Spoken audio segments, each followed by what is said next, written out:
Hey everyone, it's me Hamzain. You are watching H T Dex. Welcome back to the channel. कैसे हैं आप सब? ठीक ठाक हैं? तो बड़ा इंटरेस्टिंग टॉपिक मिला है आज, और वो ये है कि क्या दुबई जल्द ख़त्म हो जाएगा।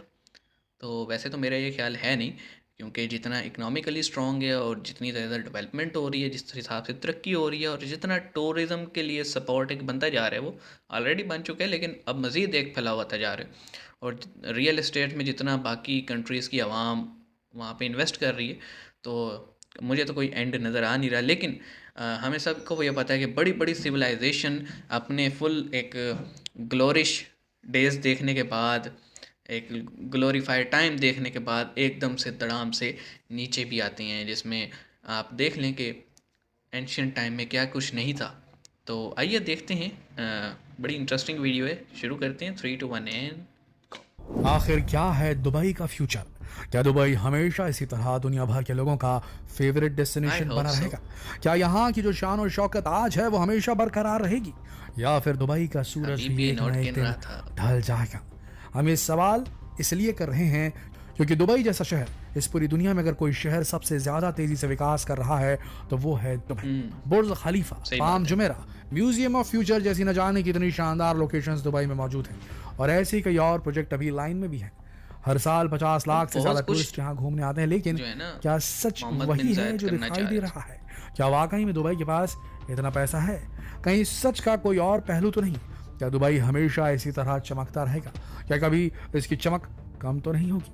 तो चलिए आज के वीडियो नहीं में होगी, बात नहीं करते होगी। हैं दुबई के पास्ट और आने वाले खतरनाक फ्यूचर की। आप पास तो बने रहिए हम वीडियो के सबको अंत पता है। तक। दोस्तों, यूएई मिडिल ईस्ट बंजर का एक बहुत ब्यावान ही सहरा। विकसित और अमीर देश है, और हम सब जानते हैं कि मिडिल ईस्ट के देशों की तरक्की का सबसे बड़ा कारण वहाँ तेल के ऑयल। विशाल भंडारों की मौजूदगी है। लेकिन दुबई दुबई अक्लमंद है यार। यूएई उनको का पता है तेल सबसे खत्म होने, महत्वपूर्ण इसलिए शहर है, टूरिज्म पे आ लेकिन जाओ। दुबई की ऑफिशियल वेबसाइट के मुताबिक दुबई की जीडीपी में तेल का योगदान केवल 1% है, और 95% टूरिज्म, सी ट्रेड और टूरिज्म। फाइनेंस से आता है। लेकिन इस बात में कितनी सच्चाई है, इस बारे में थोड़ा सा शक है। तो चलिए इस बात की खोजबीन कर लेते हैं। क्यों इसके लिए शक हमें कर रहे हो? दुबई के इतिहास में जाना पड़ेगा। आज से ठीक 200 साल पहले, यानी कि सन 1822 में, यह वो वक्त था जब दुबई की आबादी 700 से 800 थी, और यहाँ ज़्यादातर मछुआरे रहते थे। और उस समय इस दुबई पर अबू धाबी का कंट्रोल था। सन 1833 में बनी यास वंश अबू के अल धाबी। अबू फालसा परिवार ने अबू धाबी पर हमला किया और दुबई को आज़ाद कराया। इस जंग के बाद उबैद बिन साइद और मखतूम बिन बुत्ती, इस जंग में जीत के बाद इन दोनों ने ही दुबई पर राज किया। जंग के 3 साल बाद उबैद बिन सईद की मौत के बाद मखतूम बिन बूती ने मखतूम। दुबई पर राज किया, और और तब से मखतूम लेकर खानदान आज अब तक तक आ इसी रहे हैं। परिवार के लोग दुबई पर शासन कर रहे हैं, मखतूम फैमिली। लेकिन उस वक्त, उन दिनों में दुबई के हालात काफ़ी ख़राब थे। वहाँ के लोग केवल मछली पकड़कर अपना गुजारा किया करते थे। इसके बाद सन और 1892 आज 1892 में ब्रिटेन सरकार ने दुबई की सिक्योरिटी का जिम्मा अपने ऊपर ले लिया, जिसके बाद ब्रिटेन ने दुबई की ओटोमन साम्राज्य की सुरक्षा की गारंटी ली। ये वही समय था जब दुबई ने अपने इकोनॉमी को स्ट्रॉन्ग करने डिवाइड का एंड रूल। फैसला किया। इसके बाद सन 1901 में ही दुबई में एक सी पोर्ट की स्थापना हुई। ये मिडिल ईस्ट का पहला फ्री सी पोर्ट था, और इसके बनने के बाद से दुबई में काफ़ी मात्रा में समुद्री मार्ग से बिजनेस शुरू हो गया। लेकिन इसके बावजूद भी दुबई को इसका कोई लाभ नहीं मिला, क्योंकि ये एक फ्री पोर्ट था जहां फ्री कोई पोर्ट टैक्स था। नहीं लगता था, जिस वजह से दुबई को भी रेवेन्यू नहीं मिलता अंग्रेज था। फायदा ढूंढते और हैं हर उस पर जगह। नेचर की मार ने दुबई के हालात और ख़राब कर दिए। सन 1908 में आए तूफान में सैकड़ों कश्तियां तबाह हो गईं, और कई मछुआरे मारे गए या लापता हो गए। इस तूफान के बाद दुबई का हाल बेहाल हो गया। बात यहीं खत्म नहीं हुई। इसके बाद आया सन 1929 का वो क्राइसिस जिसे the great depression of 1929 depression. भी कहा जाता है, और इस क्राइसिस ने दुबई की जड़ें तक हिला दी थी। लोगों ने खराब हालातों से घबरा कर देश छोड़ना शुरू कर दिया। लेकिन ये वो समय था जब एक अमेरिकी कंपनी ने सऊदी अरब में तेल की खोज की शुरुआत की थी। ढूंढ उसके लिया। बाद तो पूरी दुनिया की नज़रें सऊदी की ओर हो गई, और दुबई को तो जैसे लोग भूल ही गए थे। लेकिन फिर सन 1958 में 1958 में दुबई का भी वक्त बदला। इस साल अबू 1958। धाबी में भी तेल की खोज हो गई, और बस इसके बाद तो इस पूरे इलाके की तस्वीर ही बदल गई। लेकिन अभी दुबई की बदल गई तरक्की की और कहानी बदलती जा रही शुरू है। होने में थोड़ा वक्त था। सन 1966 में दुबई में भी तेल के भंडारों का पता चला। हालांकि ये भंडार बहुत ज़्यादा नहीं थे, लेकिन फिर भी दुबई की इकोनॉमी पर इनका काफ़ी असर पड़ा। पर अब दुबई की समझ में आने लगा था कि वो अकेले रहकर केवल अपने दम पर तरक्की नहीं कर पाएंगे। वहीं दूसरे तो अमीरात देशों की यूएई भी बना। ऐसे ही सोच थी। इसीलिए 2 दिसंबर सन 1971 को दुबई ने अबू धाबी और 5 अन्य अमीरात के साथ मिलकर संयुक्त अरब अमीरात यानी कि यूएई की स्थापना की, जिसमें Sharjah, Dubai, Abu Dhabi, Ajman, Umm al Quwain, Fujairah शामिल हुए और अबू धाबी को इस नए देश की राजधानी बनाया गया। इसके बाद शेख जायद बिन सुल्तान अल नाहयन को यूएई का पहला प्रेसिडेंट चुना गया। बस इसके बाद से दुबई के दिन बदलने शुरू हो गए। आज आप दुबई में जो बड़ी बड़ी इमारतें और एयरपोर्ट देखते हैं, उसके पीछे अबू धाबी का बड़ा हाथ था और आगे चलकर दुबई की यही इमारतें और इंफ्रास्ट्रक्चर लोगों को दुबई की तरफ खींचने लगा। पूरी दुनिया से लोग दुबई आने लगे, यहाँ बड़ी बड़ी कंपनियों के हेड ऑफिस खुलने लगे। इसके साथ ही दुबई का पोर्ट भी पर्शियन गल्फ का एक खास और बिजी पोर्ट बन गया। यही कारण है कि दुबई ये मानता है कि उसकी इकोनॉमी में तेल का योगदान ना के बराबर है। लेकिन अब तस्वीर के दूसरे पहलू को भी देखते हैं। आपको 2008 की मंदी का तो वो दौर याद ही होगा।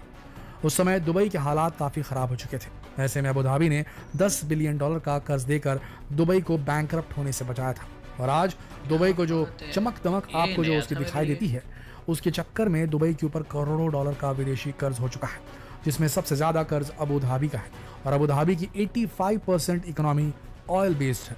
तो दुबई की इकोनॉमी में तेल का योगदान नहीं है, ये बात तो गलत साबित हो जाती है। किसी अब हद बात तक करते गलत हैं है। उन 5 अपना खतरों तेल के ना बारे सही, में लेकिन जो कि अबू आने वाले धाबी का तो फ्यूचर में है। दुबई के लिए मुसीबत बन सकते हैं, जिसमें से पहला तो दुबई की ऑयल पर डिपेंडेंसी है, जिसे हम प्रूफ कर चुके हैं। दूसरा है रियल एस्टेट। पिछले कुछ सालों में दुबई में रियल एस्टेट के दामों में तेजी से गिरावट आई है और इसका कारण है ज़रूरत से ज़्यादा बिल्डिंग्स और अपार्टमेंट का निर्माण, जिसकी वजह से आज यहाँ सैकड़ों बिल्डिंगें अभी खाली ही पड़ी हुई हैं, कोई खाली खरीदार पड़ी नहीं है। है। दुबई का अनुमान था कि वहाँ अपने यहाँ बड़ी बड़ी बिल्डिंगें बनाएगा और पूरी दुनिया के लोग आकर उन्हें बसा हाँ, देंगे, लेकिन इसका लेकिन फ़ायदा ऐसा कुछ हुआ नहीं इंडिया को तो और हो आज रहा है। खाली पड़ी बिल्डिंग दुबई के ख्वाब को मुंह चढ़ाती सी लग रही है। इसके बाद दूसरा सबसे बड़ा फेल्योर है दुबई एक्सपो। 2021 में आयोजित हुए दुबई एक्सपो से दुबई को उम्मीद थी कि पूरी दुनिया के लोग दुबई में आकर इन्वेस्टमेंट करेंगे, लेकिन ऐसा कुछ हुआ नहीं और ये एक्सपो 57% के घाटे में ख़त्म हुआ और उसके साथ ही दुबई में इन्वेस्टमेंट की कई आशाएं भी खत्म हो गई। इसके अलावा तीसरा कारण है दुबई की फॉरेन पॉलिसी। दुबई काफ़ी समय से अपनी फॉरेन पॉलिसी को सऊदी अरब और कतर की तरह बनाने की कोशिश कर रहा है और इस चक्कर में कई देशों के साथ उसके संबंध खराब हो रहे हैं और दुबई की पूरी इकोनॉमी टूरिज्म पर निर्भर है और अगर दूसरे देशों के साथ उसके संबंध खराब हुए तो इसका सीधा असर टूरिज्म भी गया। टूरिज्म इंडस्ट्री पर ही पड़ेगा ना वहाँ की। और तो और ऐसे में उसके ऊपर हमले का खतरा भी बना रहेगा, जिसकी वजह से उसकी हाँ, इकोनॉमी क्योंकि पर बीच इफेक्ट में है और पड़ सऊदी जाएगा। और इन सब के ईरान। बाद जो सबसे बड़ा कारण है वो है इनकम टैक्स पॉलिसी। दुबई में आपको अपनी आय पर किसी भी तरह का टैक्स नहीं देना पड़ता। ये नीति फॉरेन कंपनीज के लिए तो ठीक है, लेकिन इसकी वजह से दुबई का एक लेकिन बहुत ही local important source of income खत्म हो जाता है और इस वजह से दुबई की इकोनॉमी पर वो बहुत ज़्यादा बोझ पड़ जाता है। दोस्तों, ये कुछ कारण हैं जो कि आने वाले समय में दुबई के लिए मुसीबत बन सकते हैं। बन सकते हैं, लेकिन मेरा नहीं ख्याल, मतलब ठीक है। एक मतलब अबू धाबी ने बड़ा एक कंट्रीब्यूट किया है, लेकिन एक एक परसेप्शन है दुबई का ना लोगों के माइंड में। और जैसे आप देख रहे हैं कि अभी रियल एस्टेट में इन्वेस्टमेंट आ रही है दुबई के, आहिस्ता आहिस्ता आहिस्ता आहिस्ता लोग इन्वॉल्व हो रहे हैं। मतलब कहते हैं ना फ़ायदा उठाना। अभी रेट कम है ना, तो बहुत सारे लोग फ़ायदा उठा रहे हैं और इन्वेस्ट कर रहे हैं रियल एस्टेट में। और ये चीज़ दुबई के जो लीडर्स हैं ना, उनको पहले से माइंड में थी कि ऑयल ने ख़त्म हो जाना, फिर हम क्या करेंगे, दोबारा से तो मछली नहीं पकड़नी। इसलिए उन्होंने वो मेगा प्रोजेक्ट्स, वो चकाचौंध रोशनियाँ फैलाई हैं कि अट्रैक्ट हो लोग। और हाँ, एक ख़तरा है, दुबई को हमेशा अपने ताल्लुकात ना सबके साथ बैलेंस रखने पड़ेंगे। यानी बड़े बड़े जो बड़े बड़े कंट्रीज़ हैं, जैसे इंडिया हो गया, यूएस हो गया, सऊदी हो गए, रशियंस हो गए, इन सबको खुश रखना पड़ेगा। यूरोप हो गया, खुश रखना पड़ेगा, क्योंकि टूरिस्ट आते वहाँ से हैं, ठीक है। और जिन जहाँ पे उन्होंने कहेंगे मुंडी हिलानी है, दुबई मुंडी हिलाएगा, अदरवाइज़ कुछ कर नहीं सकते। यानी एक स्टैंड नहीं ले सकते, क्योंकि सारी इकोनॉमी डिपेंड करती है टूरिज़्म पे। मतलब कोई कंट्री अगर पाबंदी लगा दे कि हमारे शहरी दुबई नहीं जाएंगे, और उस कंट्री के जो सिटीजन उनके पास डुअल नेशनलिटी है, डुअल पासपोर्ट नहीं है, तो वो कैसे जाएंगे दुबई। तो जैसे फॉर एग्जांपल एक मेजॉरिटी तो नहीं मैं कहूँगा, लेकिन एक मेजर पाकिस्तानी हैं जो कि मतलब इसराइल को विज़िट करना चाहते हैं, उसको एक्सप्लोर करना चाहते हैं, उसकी सिविलाइजेशन देखना चाहते हैं। लेकिन जस्ट बिकॉज के पाकिस्तान क्योंकि इसराइल को तस्लीम ही नहीं करता, तो पाकिस्तानी जा ही नहीं सकते। सिर्फ वो लोग जाते हैं जिनके पास ना ब्रिटिश पासपोर्ट हो या कोई और नेशनलिटी हो। तो आप क्या समझते हैं, क्या ये जो उन्होंने पॉइंट्स उठाए हैं दुबई के हवाले से, मैं नहीं समझता ऐसा होगा, क्योंकि एक बड़ा ही डेवलप और मोस्ट एडवांस सिटी है आज के टाइम पे। लेकिन यू नेवर नो कब किस पे बुरा टाइम आ जाए। आप क्या समझते हैं इस बारे में, कमेंट सेक्शन में बताइएगा। हम मिलते हैं आपसे नेक्स्ट वीडियो में।